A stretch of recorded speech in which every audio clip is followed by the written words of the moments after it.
ओम नमो भगवते श्री रमनाय। उपदेश मंजरी अध्याय 4 आरूढ़ प्रकरण। प्रश्न 11।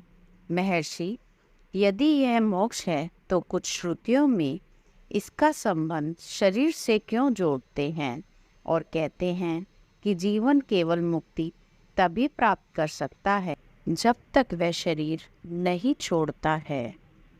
महर्षि उत्तर देते हैं, यदि बंधन वास्तविक है तो केवल मोक्ष और उसके रूप के अनुभवों को माना जा सकता है। जहाँ तक पुरुष का संबंध है, इसे चारों ही अवस्थाओं में से किसी भी अवस्था में वास्तव में बंधन नहीं है। वेदांत के दृढ़ उद्घोष के अनुसार बंधन केवल मौखिक अनुभव है। मोक्ष का प्रश्न जो बंधन के प्रश्न पर आधारित है खड़ा हो सकता है, जबकि कोई बंधन है ही नहीं। इस सत्य को जाने बिना बंधन एवं मोक्ष के रूप की खोज करना उसी तरह से है जैसे अस्तित्व रहित चीज़ की खोज करना, जैसे ऊंचाई, रंग आदि की, बांझ औरत के पुत्र की अथवा खरगोश के सींग की खोज करना। प्रश्न 12। महर्षि, यदि ऐसा है तो क्या शास्त्रों में पाए जाने वाले बंधन एवं मोक्ष का वर्णन असंगत और असत नहीं हो जाते?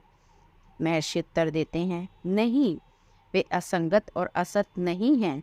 इसके विपरीत अति प्राचीन काल से अज्ञान द्वारा बंधन के बुने गए भ्रम को केवल ज्ञान द्वारा ही दूर किया जा सकता है तथा इस प्रयोजन के लिए मुक्ति शब्द को सामान्यतया स्वीकार किया गया है। यह सब कुछ है। तथ्य रूप से मुक्ति की विशेषताओं का वर्णन जिन विभिन्न तरीकों से किया गया है, इससे प्रमाणित होता है कि वे काल्पनिक हैं। प्रश्न 13। महर्षि, यदि ऐसा है तो क्या श्रवण, मनन आदि जैसे सभी प्रयास निरर्थक नहीं हैं? महर्षि उत्तर देते हैं, नहीं, वे व्यर्थ नहीं हैं। सभी अभ्यासों का सर्वोच्च लक्ष्य यह दृढ़ विश्वास प्राप्त करना है कि ना तो बंधन है और ना ही मुक्ति। बंधन और मुक्ति का अस्तित्व ही नहीं है।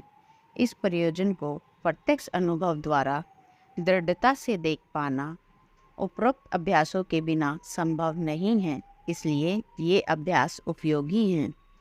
प्रश्न 14। महर्षि, वहाँ ना तो बंधन है और ना ही मुक्ति, क्या ये अनुभव पर आधारित है? महर्षि उत्तर देते हैं, इसका निर्णय अनुभव शक्ति से होता है, ना कि श्रुति के आधार पर।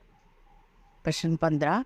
महर्षि, फिर इसका अनुभव कैसे होता है? महर्षि उत्तर देते हैं, बंधन और मुक्ति केवल बहुभाषी शब्द है, उनकी अपनी कोई वास्तविकता नहीं है, इसलिए वे अपने स्वयं के बलबूते क्रिया नहीं कर सकते। अतः किसी मूलभूत चीज़ का अस्तित्व स्वीकार करना आवश्यक है जिसकी वे उत्पत्ति हैं। यदि कोई अन्वेषण करता है कि किसके लिए बंधन है और किसके लिए मुक्ति है, तो वह देखता है कि मेरे लिए ही है। फिर कोई मैं कौन हूँ द्वारा अन्वेषण करता है तो वह देखता है कि वहाँ मैं जैसी कोई चीज़ ही नहीं है। तब उसे यह स्पष्ट होगा कि जो शेष बचता है वह उसकी वास्तविक सत्ता है। यह सत्य सहजता एवं स्पष्टता से उनके द्वारा अनुभव किया जाता है जो मौखिक वार्ताओं को किनारे छोड़कर अपने स्वयं के भीतर अंतर्मुख होकर अन्वेषण करते हैं। इसमें कोई संदेह नहीं है कि सभी ज्ञानी पुरुष एक रूप से, जहाँ तक वास्तविक आत्मा का संबंध है, ना तो बंधन देखते हैं और ना ही मुक्ति। प्रश्न 16।